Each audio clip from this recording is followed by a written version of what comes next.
6:33. We have more than a quorum. Is there a motion to open the meeting? So moved. Is there a second? Second. Great. Victoria with the vote, please.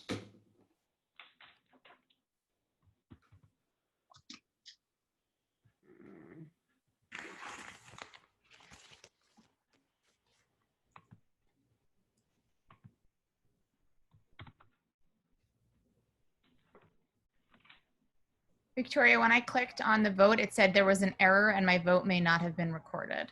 Okay, hold on one second. I didn't see you there before, Jordana. That's why I said you were going to be late. So sorry. And then I logged back in. You're here. So even better. Does it come up now, Jordana? It had come up and then I voted and it said there would be, there was an All error. right, do you want to give me your verbal vote? I vote aye. And then, okay, so that's 5 yes, and I have Alex and Chris Tice not present at vote. Correct. They're going to be absent from this evening's meeting. Okay. Okay, great. And with that, Pledge of Allegiance, please. So stand. I pledge allegiance to the flag of the United States of America and to the republic for which it stands, One nation, under God, indivisible, with liberty, liberty and justice and for all.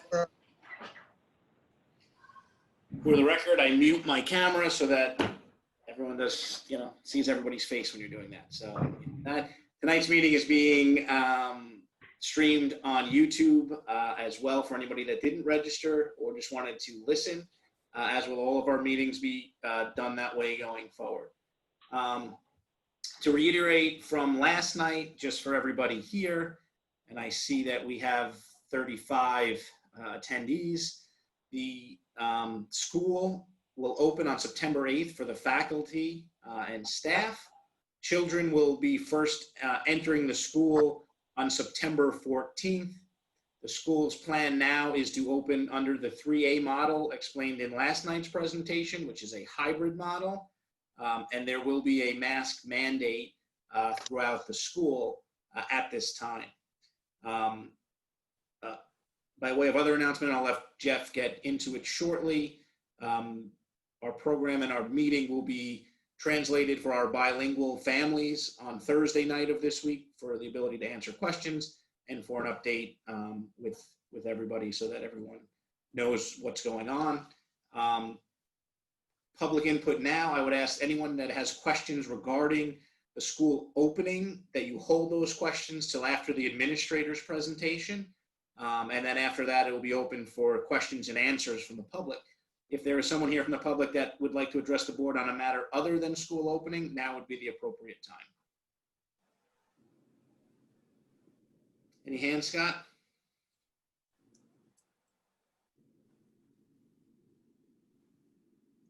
Okay. Hang on 1 second here. Sorry.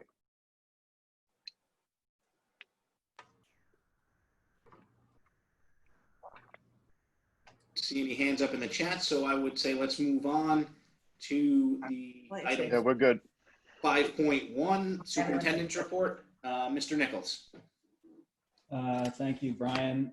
So Mr. DeSessa talked a little bit about some of the, I guess, summary conclusions from last night's meeting. So I won't go over in as much depth some of the thinking that went into some of the decisions, but I will summarize similar to what he just summarized where we're at currently.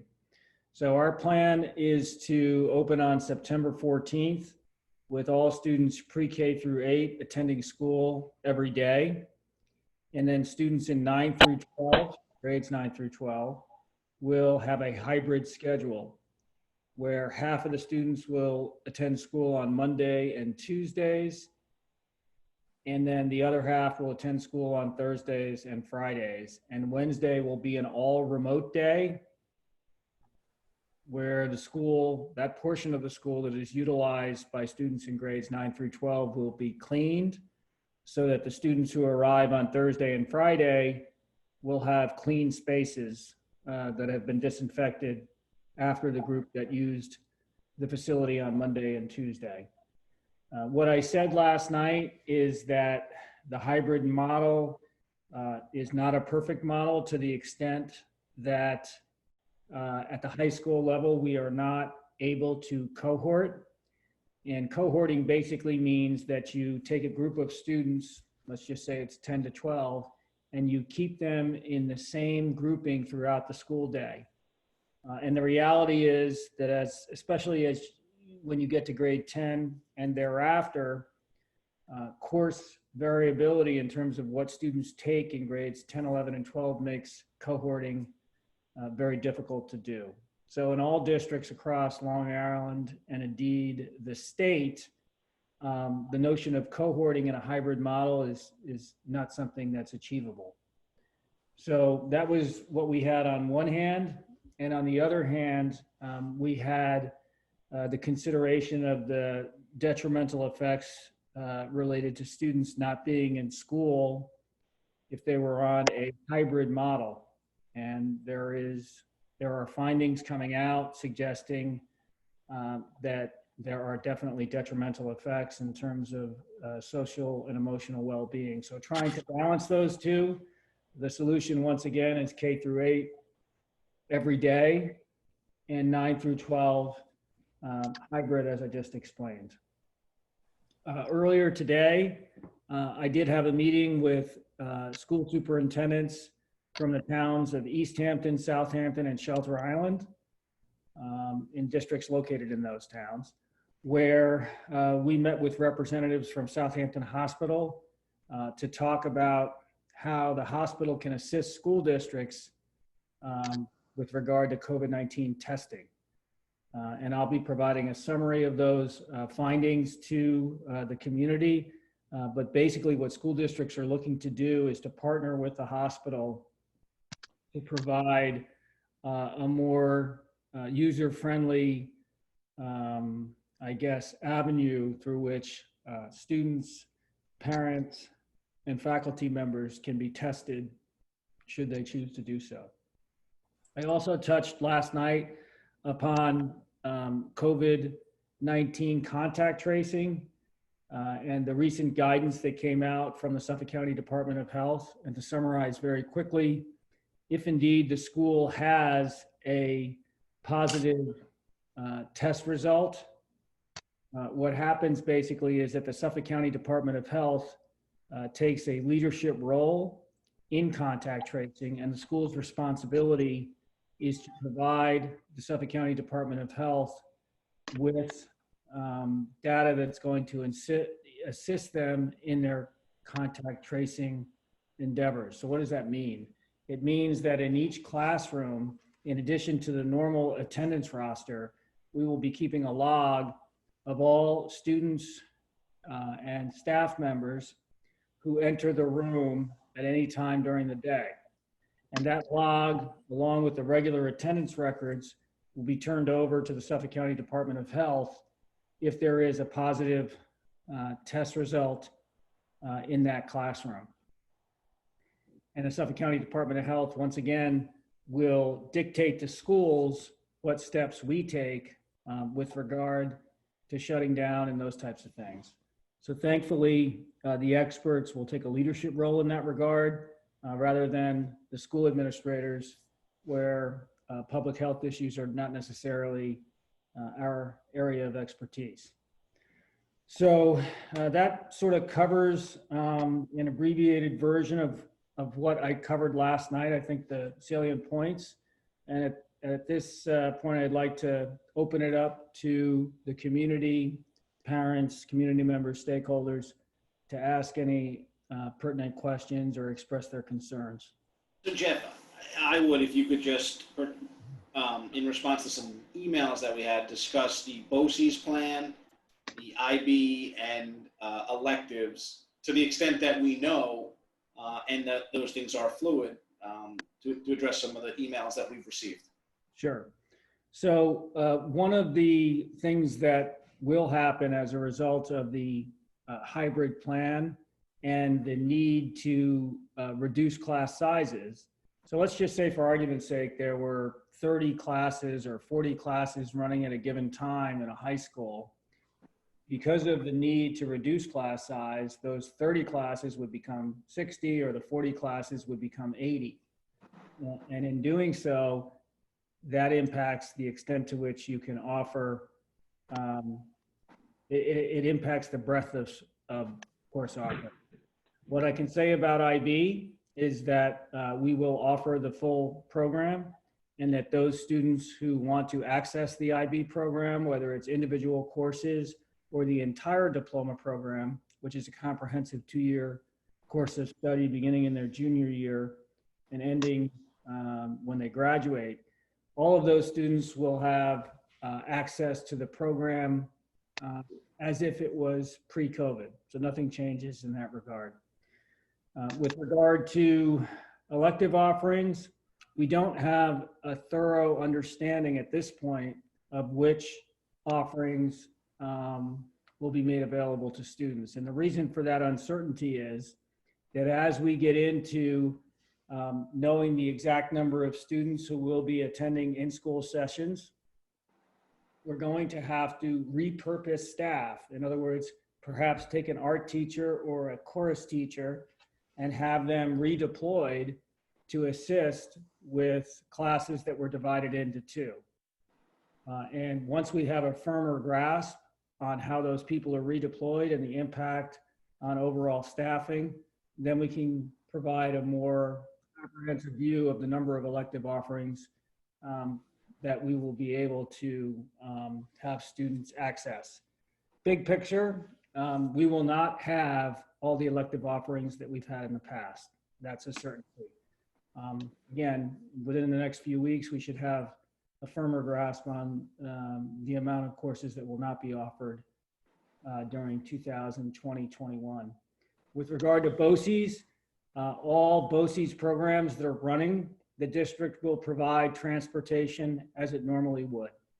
So if I'm a student enrolled in an occupational education program, for instance, at HP Ward at Riverhead, the district would be transporting those students to that facility on the days that they would normally be transported. And then we'll work out the details as to how it interfaces with the program we offer here. And again, a lot of that is going to be on a case-by-case basis. And I want to conclude with a comment that school will not look the same. We're going to do our best to try to provide an educational experience that replicates what it is that students experienced mid-March of last year. But the reality is that the cohorting challenges we face, along with social distancing concerns and sanitation concerns, all those types of things, school will look a little different. And we'll be sending out information both in video form and in writing to students and families over the next month prior to September 14th, trying to make the transition back to school one that's as seamless as possible. Great, thank you, Jeff. Are there any board questions before we open it up to the public, or anything that the board would want to ask Jeff or state for the public? Just unmute yourself, Sandy. I just want to go through a couple things. Masks are going to be mandatory pre-K through 12, correct? Yes. And there's also a certain type of mask that needs to be worn. And if someone does come to school in the upper grades or lower grades and loses their mask, we will have them provided for them, correct? Correct. So orders have already been placed for a reasonable supply of approved masks that will be on hand to provide to students who either forget to bring their masks or in the rare instances where they refuse to wear a mask. Good point there. We are going to do temperature checks. We have, Mr. Fisher ordered infrared scanners that will be placed at both the elementary, middle, and high school at multiple entrances, which will basically be where students come and show their wrist into the infrared scanner. That will produce a reading, and if it triggers or if it's above 100 degrees, then that student, in as user-friendly a way that we can proceed, will be temperature checked a second time by a school employee, most likely the nurse. Great. I'm just going through some questions for last night because hopefully I want to get these on the website so parents can see them. And we're going to have one-way halls, correct? It looks as though that is a necessity, unfortunately. I was hoping to be able to have two-way halls if the halls were of a width that provided or that allowed that to happen. But in measuring the halls today, we could not achieve 6 feet of separation with a two-way flow of traffic. So we're in the process of figuring out traffic patterns that allow for a one-way flow. Okay. After school clubs. I know for me, it's a long way off, but I know parents are talking about it and asking questions to play sports. We know sports is on hold until at least the end of September at this point. Any thoughts or that you can give the parents on after school clubs and stuff like that? Right now, the focus is on reopening school and doing that safely. And then we'll revisit the notion of clubs several weeks into school. But let me give you a concrete example of the considerations that we're facing. So right now, when a class is dismissed, normally the bell rings and the whole school or the whole school departs classes and goes to another area. At the high school, in the K through 8, that's not going to be as likely. At the high school level with the hybrid schedule, they will be switching classes. Right now, the way it appears as though we're going to have to approach hallway traffic is to stagger dismissal times each and every period.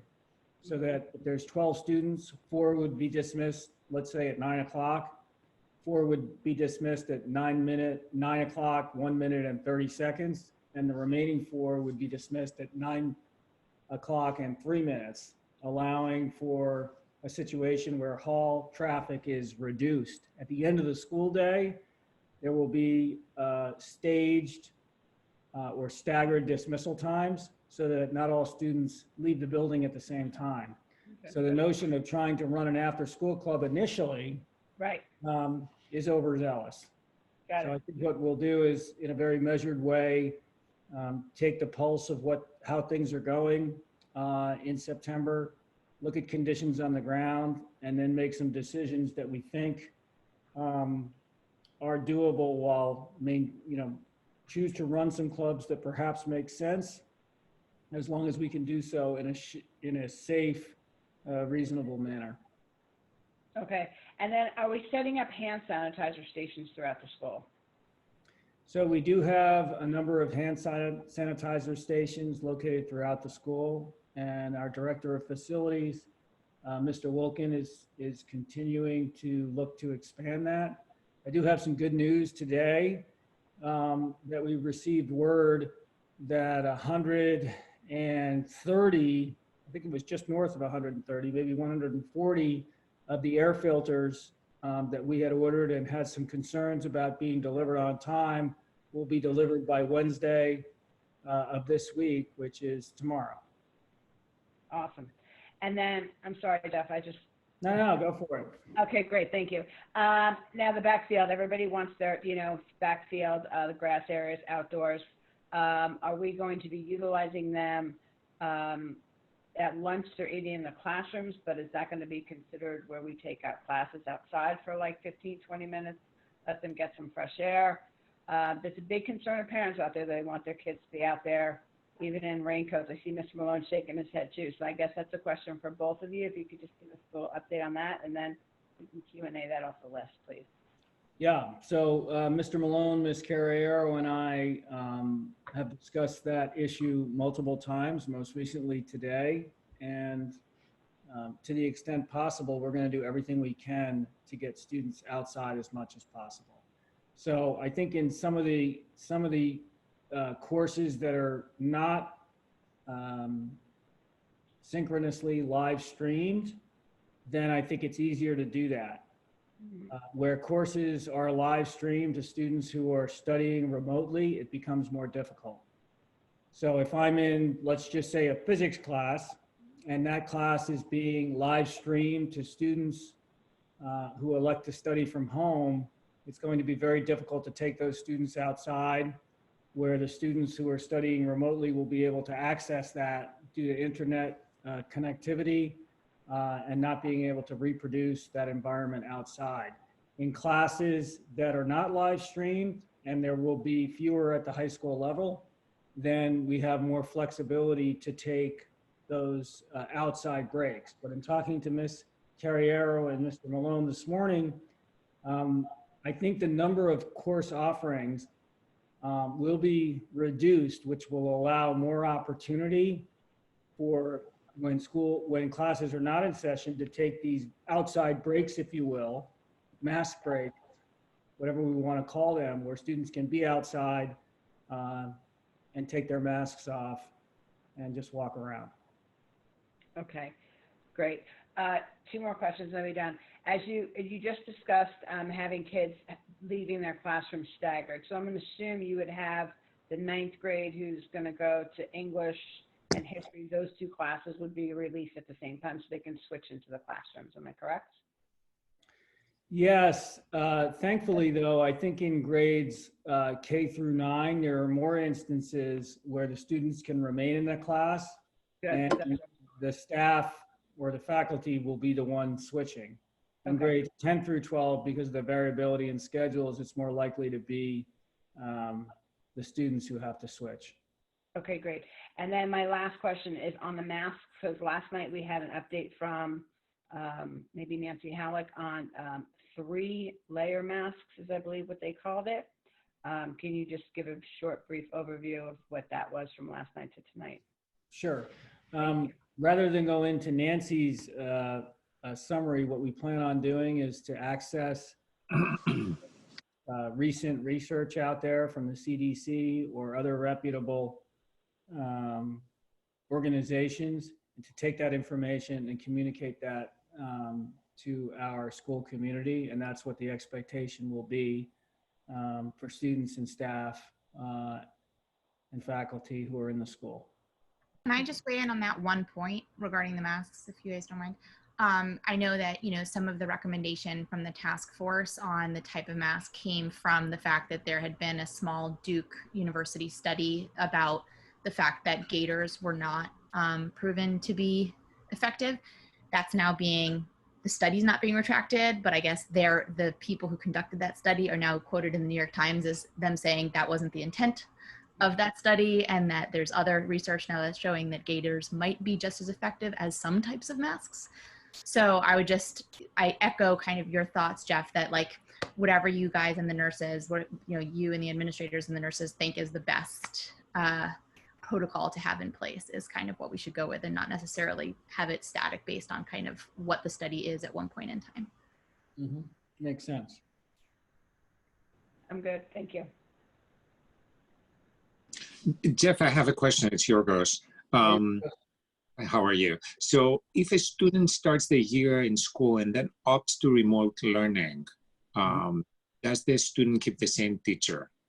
And what is the process to re-enter in school learning at a later date? And does the student go back to the same teacher? So the answer is going to be different depending on grade level. So at the middle school, high school, where the remote program is synchronous instruction, then if the student elects to go remote, in all likelihood, the majority of his or her schedule will be with the same teacher. At the elementary level, we're not going with a synchronous live instructional model. It's a little different, where Mr. Malone's going to identify, and I'll let him speak to it in a moment, but my understanding is that he's going to identify a remote learning staff, and that staff will be different than the staff that is handling the in-person instruction. So in answer to your question, I think it looks different 6 through 12 than it does with pre-K through 5. But Mr. Malone, do you want to weigh in and add anything? Sure. Good evening, everybody. I guess I would just add that the plan that Mr. Nichols just explained for the remote sections at the elementary school, which would be basically having a remote class at each grade level. That plan right now is based on some assumptions we're making from the initial survey data that we received a few weeks back. We might have to adjust that plan due to the information we receive from the questionnaire or survey that's going out later this week to families. But right now, the intention would be to have a remote class at each grade level. And if a child that initially started in person were to move to remote, the hope would be that we could just help them transition to that remote class. Okay. And then if the numbers change, we'd have to adjust. and then when they decide to come back, then I guess they can go back to their original class, or that's something you have to figure out at that time, how it's going to play out. I think as we discussed last night, we would have to take a little time to figure it out and support as smooth a transition back as we could. Yeah. I Okay. think, Yorgos, with regard to the latter half of your question as to what the reentry would look like, it's really going to depend on the solution that best provides for the safety of all the students. So if we can transition that student back in a timely manner to the original class they were in and do it safely, then that's the way to go.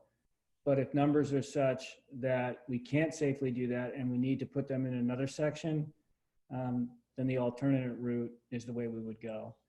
And that's a little different than how other districts are approaching this. For all of those watching tonight, there are districts that are establishing minimum periods of attendance related to the option that they choose. So for instance, if Jeff Smith chose a remote option for his child, that child would be obligated to stay in or mandated to stay in that class for a minimum period of time. Whether it's 5 weeks, whether it's 10 weeks, whether it's half a year, whatever it is. Sag Harbor has chose to not go that route. The underlying thinking being that we want to serve the families that entrust their students and their children with us in the most user-friendly way that we can. And so the lens that we're going to apply is we're going to make it work as best we can, with the one qualifying consideration being that it's safe. So if it takes us, a week, for instance, to find a setting where we can achieve the social distancing, then there'll be a week delay. But we're not going to set some arbitrary timeline that I don't think serves the community in the way that we should. Okay. Any other board questions, or we'll open it up to the public?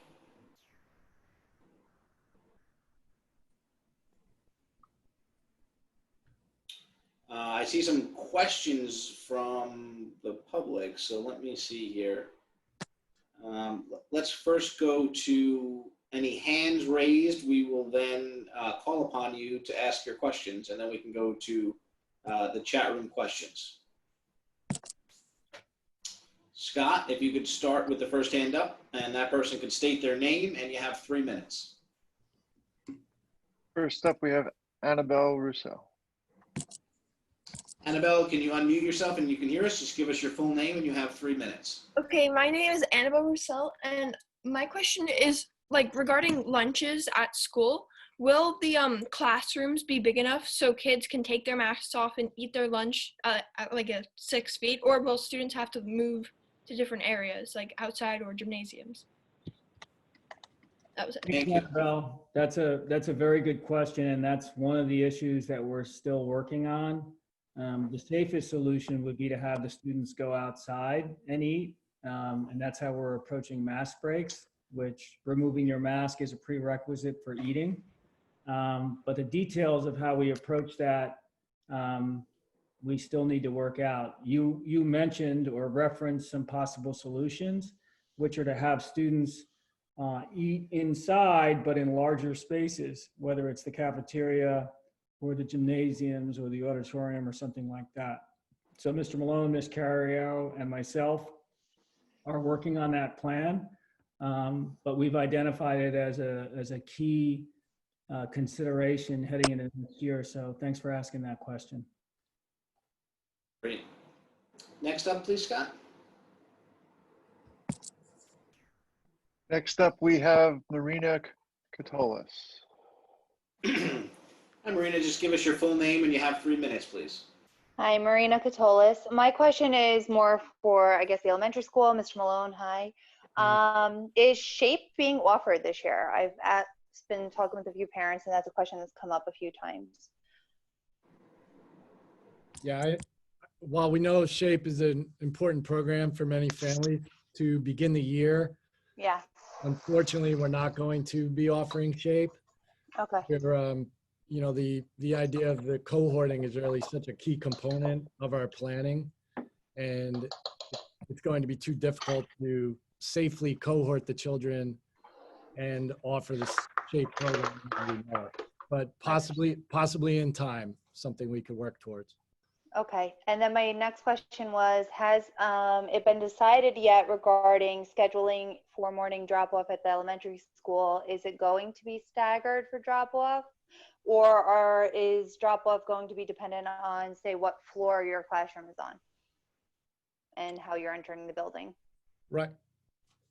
Right now at the elementary school, the plan is to have a staggered drop-off, Okay. staggering when our buses arrive and the students disembark, as well as when parents arrive and drop the children off.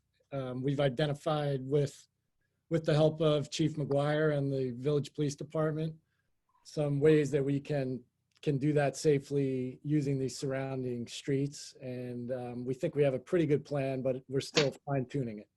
Okay, great. Thank you so much. Scott, before we call the next, can you put the board docs back up so we can run the timer, please? Sure. Great, thanks. And then with that, we'll call the next person, please. Okay, give me one moment here. Thank you. Okay, so next up we have Christian Mclean. Hi, my name is Christian Mclean. I want to thank all of you for everything you've done and are doing. I have a question. I have 2 daughters. One will be in 1st and one will be in 6th this year. And we were talking about them going back to school, and they had a question about what happens when it rains. So with mask breaks, with physical education, with recess, what are the plans for rain? The other question I had was about whether or not there's hand sanitizer availability. Will there be dispensers in classrooms? And a final, just sort of following up on the rain question is, I know there's been a lot of talk about tents. As far as I understand, 400 square foot tents and under don't require any permitting. And is that something you've looked into as a way of getting kids out outside, you know, on rainy days or something like that, in order to give them mask breaks? It would obviously require more than 1 tent if you get a whole class in there. All right, thank you. Thank you. Jeff? Sure. Thanks, Christian. Those are good questions. We have gotten some estimates through our director of facilities, and the plan is to try to get several tents out in the backfield at Pearson, as well as in areas that Mr. Malone identifies as suitable for the elementary school. So we have those prices, and we're hoping to solidify our plans with regard to tents in the next week or so. That's related to your question about what do we do when it rains for mask breaks. We'll probably utilize those tents in that capacity so that the kids can go outside, be under the tents, and take their mask breaks. So we'll have much greater clarity on that in the next week or so. But again, we hope to have that wrapped up, and we'll communicate that to the parents. But we anticipate several tents at the middle school, high school, and several tents at the elementary school. Mr. Malone, do you have anything to add? No, I think you summed that up well, Mr. Nichols. Okay, so next up we have Devona Street. You can unmute yourself. Hold on once. No, I'm having a problem with that one. Hold on one second. we can't have that person speak because they're using too old of a version of Zoom. So perhaps they could put something in the chat window instead.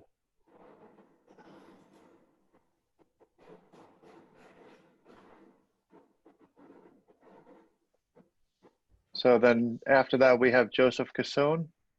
Okay, please unmute yourself, give us your full name, and you have 3 minutes. Thank you. Sorry, I'm getting the same message for Joseph as well, which is kind of unusual. Those are all the hands we have raised. All right, while we're waiting on some hands. Sorry, Brian, we do have one more that just popped up. Let's Okay. hope we don't get the same situation with this one. Okay, so the next one up is Yvonne. Hi, my name's Yvonne Rayo Remy. I have a couple of questions. Some of them are just like simple questions, like the distance of the desks in the room. Are they measured from the center of the desk or the outsides of the desk? Because I know my kids are both going to be going into the middle school and they need that wiggle room. So I want to just make sure that there's enough space that they're not intruding on someone else's space. I know Brittany had said that there's not going to be any lockers for the middle school. Does that mean there shouldn't be backpacks? Because I'm now thinking about space in the room and where they're going to be seated and how much space they have, and maybe they shouldn't bring their backpacks in. Included with that would be lunch boxes. And is there going to be a chance for them to use the cafeteria? Because if not, then I want to make sure that they're coming in prepared. In the middle school, if the students aren't moving around and the teachers are moving from the classes, are the children going to be given movement breaks? Because again, thinking about my middle school boy and how he's not going to sit still and make it through 2 or 3 periods without getting that chance to move, which again was going to cause problems with space and stuff. And then my last question is about for people who are choosing to go remote, or if and when we do go remote, is it possible for there to be, for the parents, educational and behavioral goals available for the classes, so that as the parent goes to look and help with whatever lessons, they know what the point of the lesson is, so they are able to guide their child better? And that would be for any age group. Okay, thanks, Yvonne. Thank you. Yeah, I'll try to do the best I can with the 5 questions you asked. And just so everyone's aware, if we don't get to all your, if we don't get all of your questions answered, either we don't have the answer right now because things are fluid, or we need time to go back and get the proper answer from the administrators, you can email the board, and or we would pass that along to Jeff and or the appropriate administrator to get you a clear answer, so that it reduces everybody's anxiety going back to school. So these are not the only times this week that you can ask questions of the board or specifically the administration. You can feel free to email us at any time, and we would then address those questions to you in an email. So thanks, Brian. So the desks will be measured from the outside of the desk to the outside of the desk, which is the more conservative route with regard to social distancing. And there was a lot of debate the last week in schools about that very issue, because some school districts were operating under a center of one desk to the center of another. And there was some additional guidance, which I think is welcome, regarding outside to outside of the desk to the outside of the desk. So once again, we'll be going outside of the desk to the outside of the desk. With regard to lockers and backpacks, you are correct that we will not be having access to lockers this year. We will be initiating something new, which is a Chromebook initiative where every single student in the district will have access to a computer, a Chromebook. And it looks a little bit different at the younger grades at the elementary, and Mr. Malone will speak to that in a moment. But at the middle school, high school level, 6 through 12, Chromebooks for each and every student. And that will reduce, from our perspective, and I'll let Ms. Carriero chime in a moment, the need for backpacks. But go ahead, Ms. Carriero. Yeah, so I thought you were done, so I apologize. We have voluntary grade team meetings tomorrow to discuss the supply list because we want to make sure in grades 6, 7, and 8 that it's pretty much limited. Preliminary, what I put out to our faculty was 1 5 subject notebook, pens, pencils, a pencil sharpener, and an accordion folder, so that everything can just be in that. So I don't know if it's no backpacks, but it's going to be a very limited amount. I know our supply list was a intense debate normally because it was a lot of stuff, but we're going to obviously limit the amount of things. And then I also talked with Jenny Brandt today, preliminary on what the cafeteria is going to look like. Do you want me to speak to that? Yeah, I was going to go, Okay. but why don't you? Okay, so Jenny Brandt, our chef, and I were talking, and her general plan is that students or parents will order breakfast and lunch for the week on my school bucks. It will be pre-bagged and delivered to the classrooms at the certain designated times. She wanted to see if 2 times a day was going to work, so we're working out the logistics stuff. High school will be a little different. She'll have to do the half a week situation. And then we're also trying to figure out, we know our middle school and high school children love to eat. As you know, you probably always stocking your fridge. So she's figuring out a snack way, pre-snacks, so that kids can always eat. We know they love their muffins, they love their granola bars, and they love their chips. Great. And then question number 4, Yvonne, you talked a lot about the challenge of having students in one place for an extended period of time. So as per my comments earlier, we're going to try to incorporate in as much movement breaks, is what you called them, as possible. And those movement breaks will essentially be mass breaks as well, where they go outside and move around. In Australia, they refer to them as fitness breaks, where they go outside and do 15 minutes of exercise. We may not call it that, but that's what we're going to shoot for. And then lastly, question number 5, remote learning. Are there some goals that we can publish with regard to helping parents better assist their children? And we're putting some thought into that. I don't have any concrete plan with regard to that, but your suggestion makes good sense. In other words, how can we assist parents in their efforts to better assist their children? So we're putting some thought into that, and hopefully we have. Mr. Nichols? Yeah. We will be having 2 upcoming webinar or tutorials for parents just for that specific reason. So we'll be sending out those dates soon, one for the elementary school students and one for the middle high school students, so we can help guide them a little bit with that. Great. Thanks, Mr. Fisher. All right. Scott, if we could, I believe Mr. Casson is trying one more time to see if we can get him, and then I'll turn to the chat room and ask you some of the questions that have been posted. Okay, let me try one more time here. Okay, go ahead. Oh, did we lose him? We might have lost him. I think we might have lost him. If you could try again, please, just raise your hand one more time. It also looks like both he and Devonna Street, they were the 2 that we weren't able to unraise their hands or whatever. They both entered their questions in the chat. Yep. All right, so I'm going to start at the beginning of the chat, which is from Jason, who asks, did we discuss why option 4, a half day with core classes, couldn't be done in the off hours? Do you want me to address that, Brian? If you can, sure. So option number 4 was the option where we had students in 10th grade show up period 1 through 4, and students in grades 11 and 12 show up period 6 through 9. And there are a couple of considerations that go into why we didn't go with that option. One of the first considerations is that we think the number of course offerings is greater in option 3A.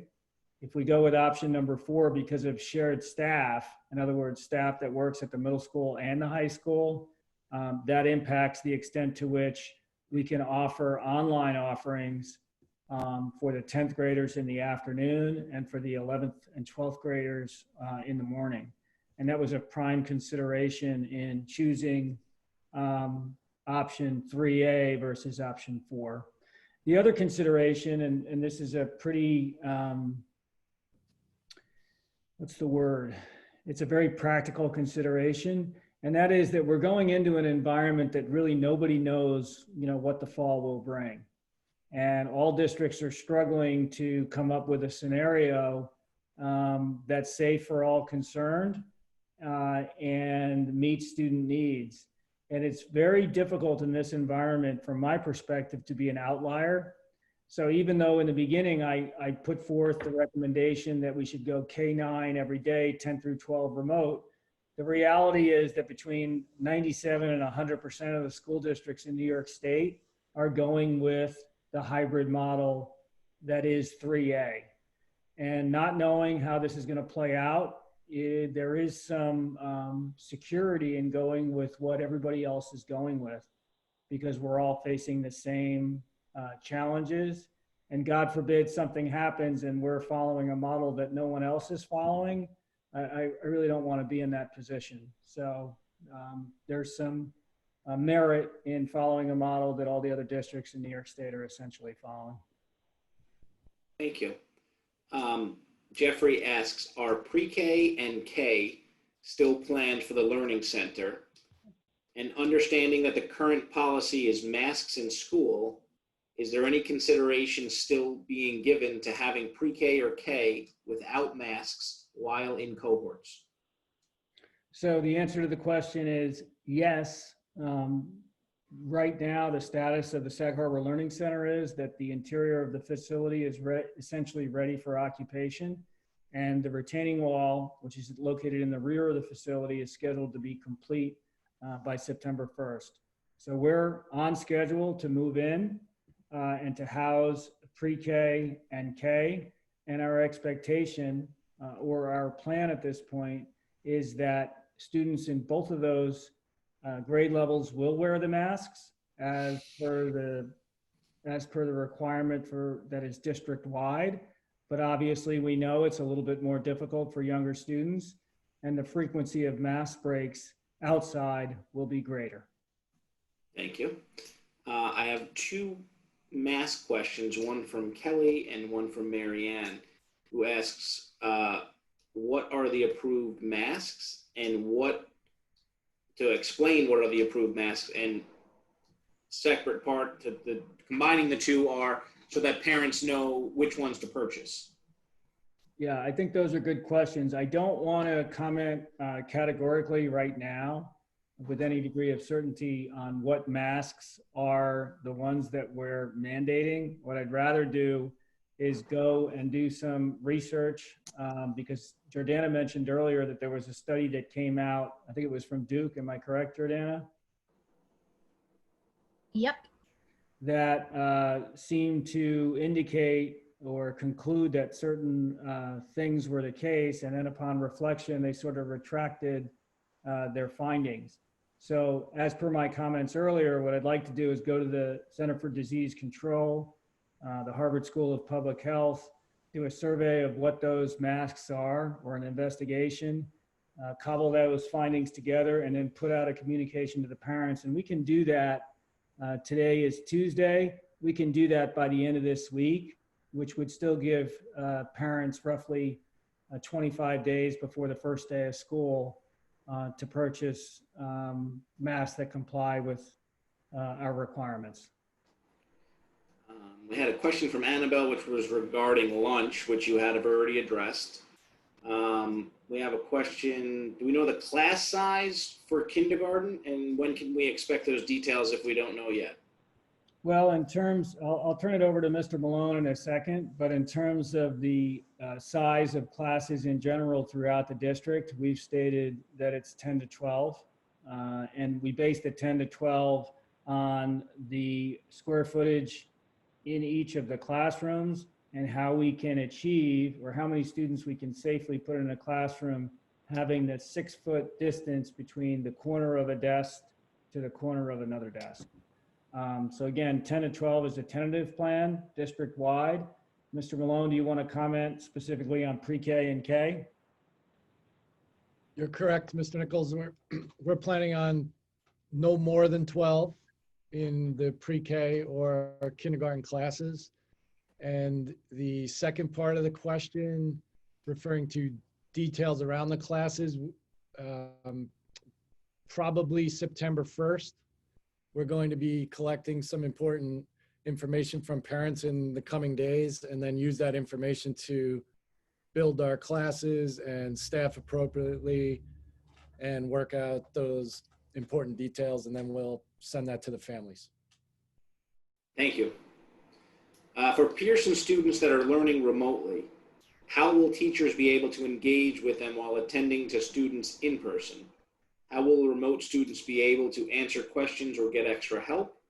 And will there be Pearson teachers not in school for health reasons teaching remotely?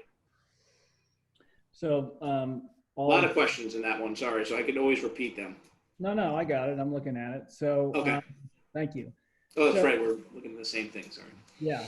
So I think, what the scheduled plan is to have teachers be able to essentially rotate back and forth between live instruction and the students who are viewing remotely. And the district just put an order in north of $40,000 for webcams and microphones. Am I correct, Scott? Are they microphones? Earbuds. What are they called? Yeah, they're earbuds. Earbuds. So $40,000 worth of equipment that's going to better enable our teachers, especially 6 through 12, where that synchronous learning model is present, to be able to essentially toggle back and forth between the remote and live instruction.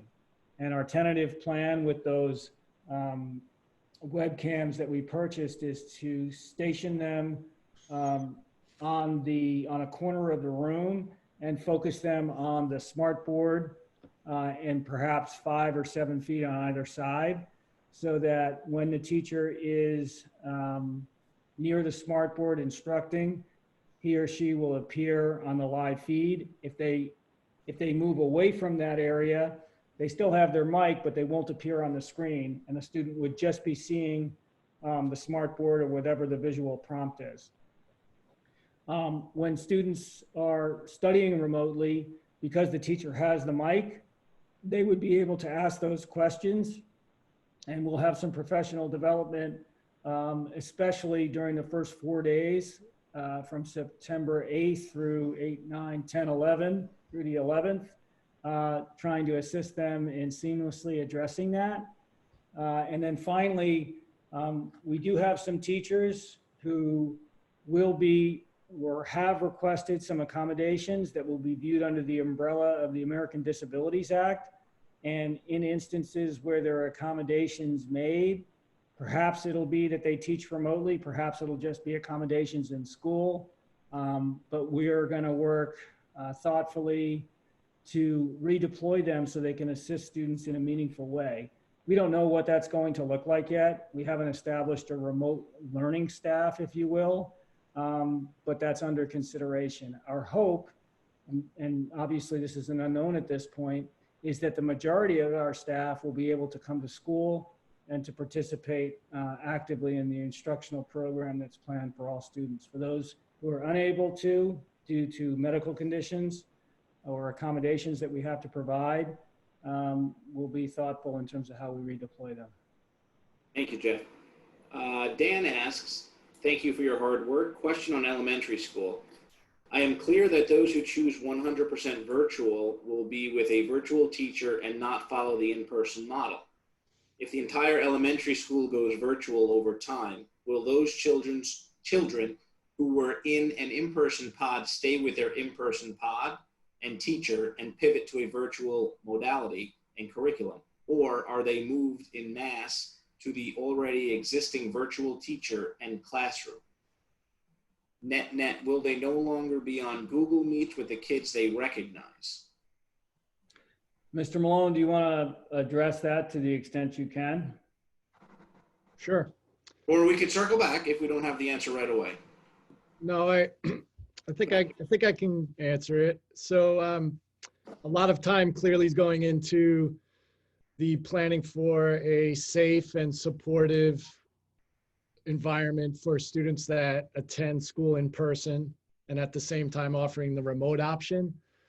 One of the keys, though, to all this planning is that while we don't hope for this, we have to be prepared that we shift to an all remote option. And in doing so, our plan from the first day of school is to begin to build the capacity if we do have to make that shift. So all children who attend in person, for example, will be introduced to and working with Google Classroom, or at the younger ages, possibly a different app. All the children will be using Google Chromebooks or iPads where appropriate. And therefore, to answer the question, if we have to switch fully remotely, we'll be prepared to do so as a pod. The leader of the pod, the teacher, will then continue to work with those children remotely. Great, thanks. Next question. I was wondering if someone could further explain the reasoning behind having middle school pass-fail and not letter grades. I'll start by saying it's, for the most part, a developmental issue, and the judgment or the decision is based on what we think developmentally is best for middle school students. But I'll turn it over to Ms. Carriero to talk a little bit about her thinking behind how she's approaching that. Yeah, so the students are still going to be assessed. They're still going to make sure that they're reaching all those standards and benchmarks that we need them to reach in order to be successful within each grade. So they're going to be getting grading and feedback that way. And as Mr. Nichols said, it's a developmental choice. The kids that are accessing those high school level coursework, which is our Spanish 1B and Spanish 2, French 1B, as well as living environment and algebra, they will be getting actual course grades because those go on their high school transcript. So it is a discussion. I know we have gotten feedback a little bit from some teachers that are excited about it and other teachers that aren't, but it is a developmental issue in the sense that we want to make sure we're teaching the whole child and making sure that we are focusing on the nuts and bolts and the fundamentals, as this is a big transition for a lot of kids. Some kids have been isolated the entire time throughout the summer and throughout this pandemic, while other families, because I think everybody has a different level of comfort with COVID, and we want to make sure that we're reaching all of those students. Thank you, Brittany. You're welcome. Do parents have an option to do remote learning from pre-K through 8? Are the filters for the Learning Center, and are there filters for the Learning Center and elementary? So the answer is the remote option exists pre-K through 12. So it's available to all grade levels. And as I mentioned earlier, the filters, which are the HEPA filters, are scheduled to arrive Wednesday. And as with those filters arriving, we have one filter for every classroom in the district.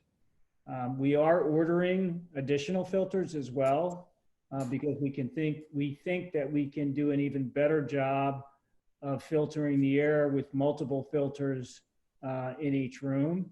But as of the start of school, we will have one filter at a minimum for every classroom. Great. Next question is there an option for my high school daughter who has anxiety to remote out of 2 days and learning from home without withdrawing from school? So I think the question is, and I don't want to interpret, but I think the question sounds like, could they just elect an entire remote option? Is that your read, Brian? I would read it that way, yes. Okay, so the answer to that is yes. So you could elect a 100% remote option, in which case you would be following the live instruction throughout the day. You'd be following a bell schedule, you'd be graded, but you'd be following virtually from home rather than attending in school 2 days a week. Thank you. The next question is with respect to electives, it appears. Electives in the off hours, I'm presuming that is it a possibility to have electives in the off hours? Yes, I think Mr. Squires talked a little bit about that earlier, and maybe I didn't do a thorough job of answering the question. I think you did. I'm just making sure we hit all the questions. So from Mr. Squire. So I do believe we covered that as the reason with electives and, repurposing of teachers from different curriculum. Yeah, I think the key issue is that not only the repurposing of teachers, but that in our school, middle school, high school, that is, that over 80% of the staff is shared. So they work in both the middle school and the high school. So if, for instance, a staff member, 80% of the staff was somewhat involved in teaching the 10th grade in the morning hours, then in the afternoon hours, it's entirely possible that they would be working with students in grades 6 through 8. So their availability to teach electives is not a given. And the same applies conversely to teachers who teach 11th and 12th grade periods 6 through 9. In the morning, they would be probably teaching middle school students 6 through 8. And the shared staff situation really prohibits us from deploying them in the way that Mr. Squires talks about, but it's a good question. The next question was with respect to face shields instead of masks. And just to reiterate, we did cover that last night, that since the COVID is airborne, mask will be required and a face shield will not be a substitute for a mask. Next question is, what is a typical day for an online option? What is a typical day for the student, the online option? So I'll speak to the 6 through 12 scenario, and then I'll turn it over to Mr. Malone to talk a little bit about the pre-K through 5 scenario. 6 through 12, we've stated that you'll be following a bell schedule, so students will follow the schedule that they would normally follow in school. Having said that, there might be, it might look, the school day that is, a little different than it traditionally looks, because we won't have the number of course offerings, but big picture, the students should be prepared to be available from 7:50 in the morning till 2:51 in the afternoon, and to be assessed on their work at the high school level with grades, at the middle school level tentatively with feedback. Mr. Malone, you want to talk about elementary?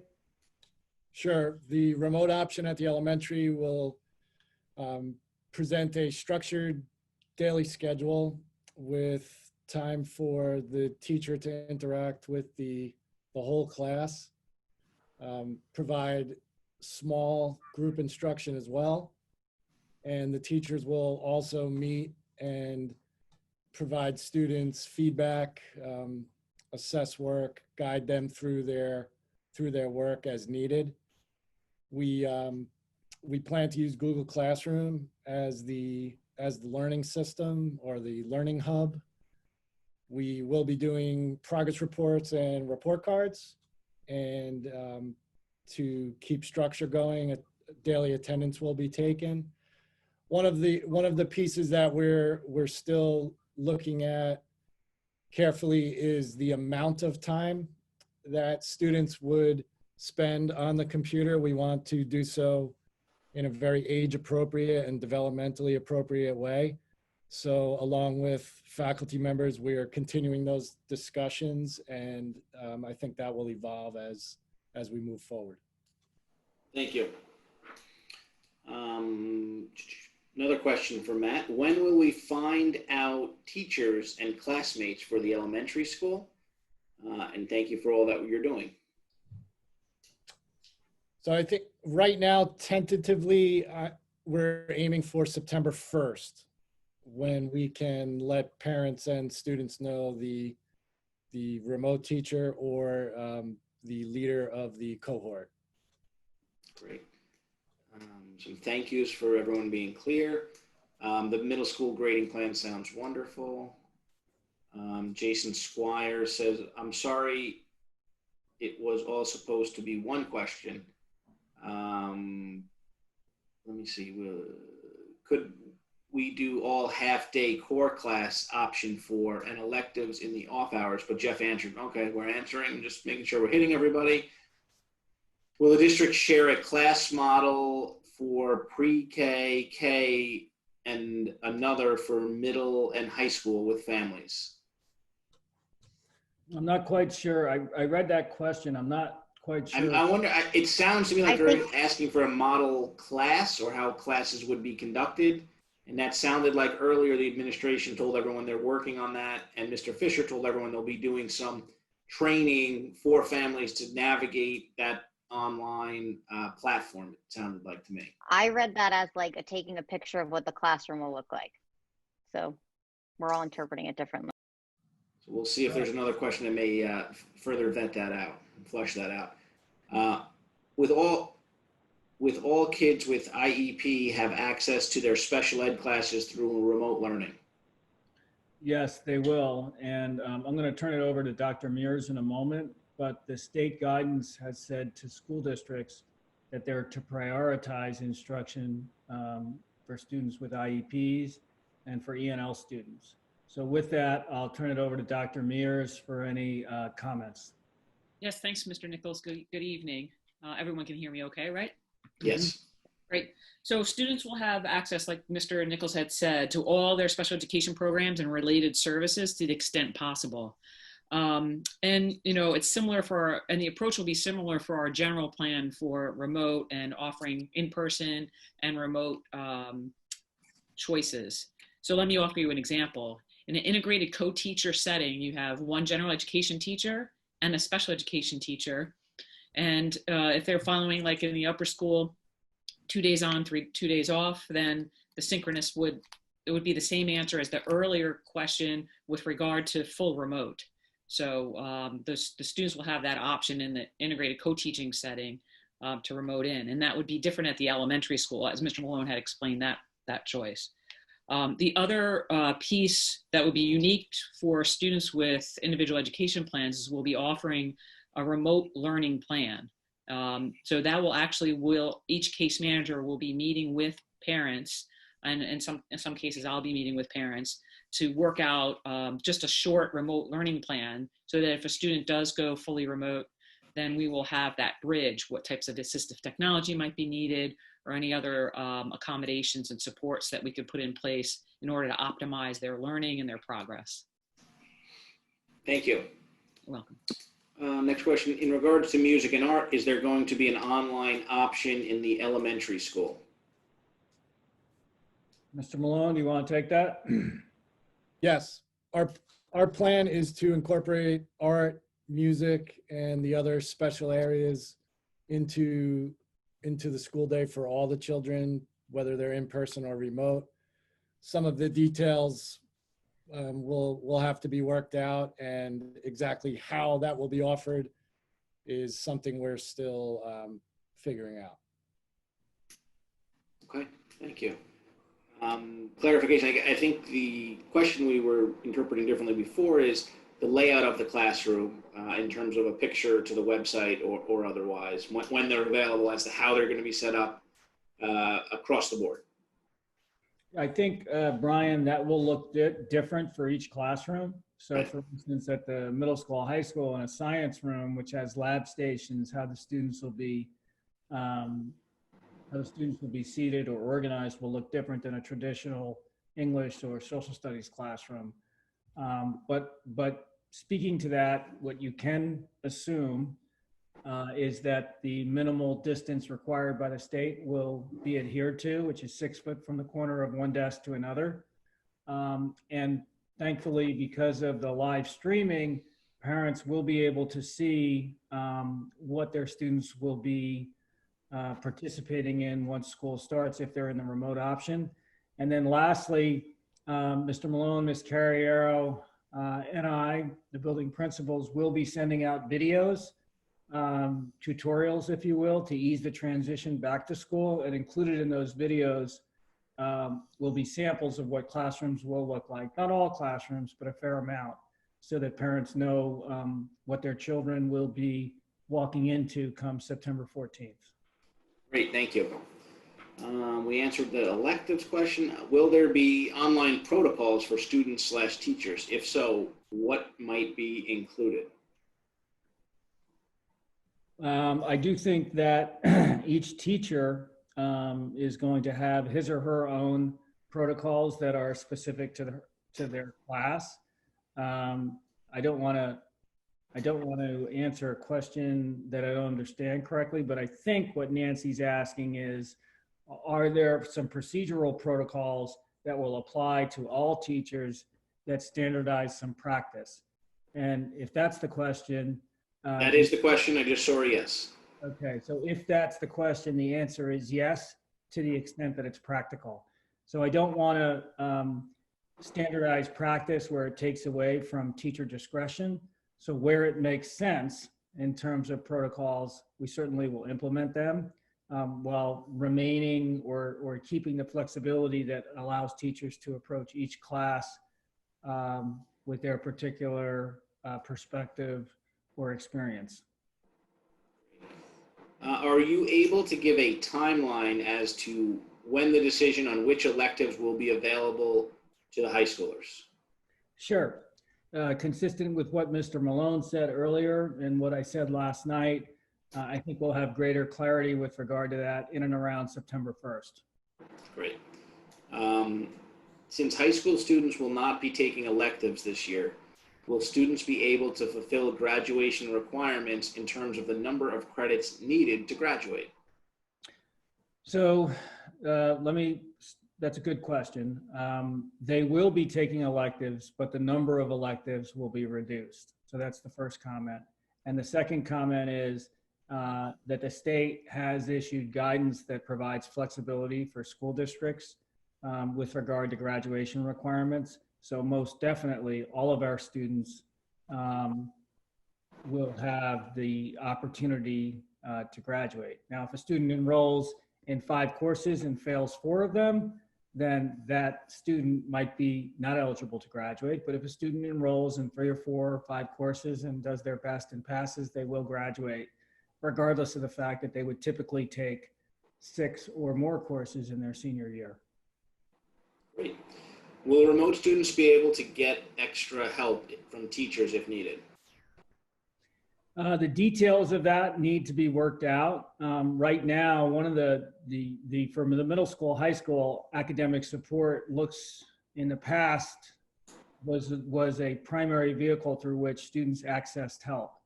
But we're going to have to alter the school day. So in the past, students arrived in the morning, and let's say school started at 7:50. Students would start coming to the building at 7:30 or 7:35, and they would basically hang out in the hallways with some supervision from hall monitors and such, and then class would start at 7:50. That can't be the case this year. Students who enter the building have to go directly to their classrooms because we want to make sure that we adhere to social distancing at all times. So the tentative plan, and I've had communications with the TAS president, is to take academic support, which is roughly 35 minutes in length, and that is take half of that period, which is basically 17 minutes or thereabouts, and have that 17 minutes applied to the beginning of the day so that teachers will be in their classroom at 7:33, so that when teachers arrive to school or when students arrive to school, they can go directly to the classroom. Conversely, that will cut academic support by half at the end of the day. And it's also safe to say that academic support can't be utilized as it has been in the past. So for instance, in the past, students during academic support were free to go anywhere in the building to gain help in a specific discipline from a teacher that they needed help from. That help format has to be restructured because of social distancing and cohorting.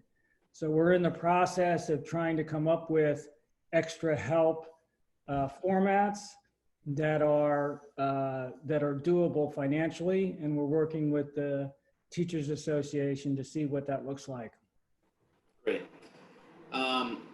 If your regular elective isn't offered, will there be study halls instead? I think you just answered that in terms of how we were going to address that. Mm-hmm. And then last question, will there be morning program? Mr. Malone, I'm going to answer that morning programs are no, because of the social distancing concerns and the notion of cohorting, but if you want to elaborate, feel free. I will. Morning program as we know and love it is a no. So we're not going to be able to gather in the gym, but we do, we do value all the components of morning program, and our hope is to provide something in the morning through some remote avenue.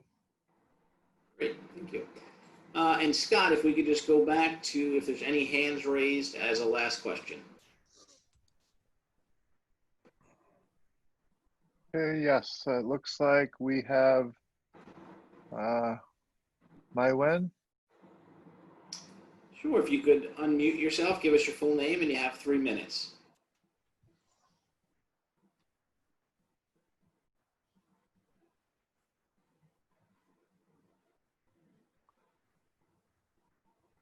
Are you there? Hi, sorry, the question was answered actually. It was Oh, no problem. the IEP. Thank you very much for coming. Thank you. Okay, with that, we would be moving on in our agenda this evening. Just reminding. I think, Brian, there's a question or two more at the bottom of the chat. Sorry. It popped up at 7:48, okay. If a remote learner is in need of extra help, will it be available to them and how? So we talked a little bit about how we're in the process of coming up with those help models, and we're looking to implement them in a way that utilizes staff efficiently without the district incurring additional costs. So we'll have greater clarity on that by September 1st. Okay, and next question. My daughter, a high school senior challenging the IB diploma, received her schedule today. She has 3 or 4 empty/blank classes per day. Are these study halls? Or are these schedules still being updated? Looks like Brittany's ready to jump out of her seat and raise her hand. So I just, because I don't know if Jeff knew this or not, there was an update on eSchool because we flipped the bit for the because he was behind closed doors majority of the day for the school year. So those should not be available. They weren't supposed to be made available. So we will fix that. We are obviously still working on them. That's why we have that September 1st date. Sorry, Miss Davy. So don't worry, we will fix it. And we apologize for that clerical error. So flip the bit is a procedural term related to the student management software system. And in the scheduling process, you have to hit a button at some point, which rolls over the data. And it sounds like inadvertently that data was shared with parents. But we'll put out some clarifying information on that. Wonderful. Okay, that brings us to the end of our question and answer section. So with that, we are going to move on to, I'm sorry, does anyone from the board have any other questions for administration or anything that they think they would like to share with the public? I just had one thing, that the discussion regarding morning program just made me think. I've heard a lot of feedback from parents of older kids about how having 5th graders doing the announcements was an invaluable experience for their public speaking. So I'm hopeful that you'll be able to incorporate, some element of that for the 5th graders going forward. Great. Very good. So with that, we are going to move my board docs to item 7.1. Hold on, my computer just reset. Bear with me. Which is the approve the retention of Theodore Sklar, Esquire. Is there a motion? So moved. Is there a second? Second. Oh. Okay, and Victoria, please open up the voting. I think I heard Sandy Krull and then Susan Schaefer. Yes. That's what I heard. Thank you. That's unanimous. Thank you for that. We are now at no items for discussion this evening, nor unfinished business. Item 11.1, public input number 2. If there's anyone from the public that would like to share anything with the board at this time, now would be the time to raise your hand. Do we see any hands, Scott? I do not. Good. There is no executive session for this evening, so I will entertain a motion to close the public hearing. So moved. And a second? Second. Thank you. Okay. I didn't catch the first or the second, I'm sorry. Jordana and Yorgos, I believe. Thank you.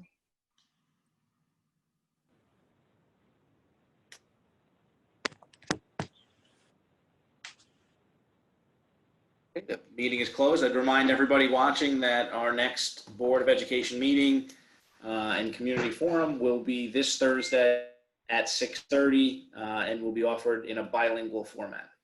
So if anyone needs to be there. Jeff, anything else? Nope, that's it. Thanks, everybody, for attending. Very good. Everybody have a good evening. You too. Thank Bye. you. Good night. Right. Good night.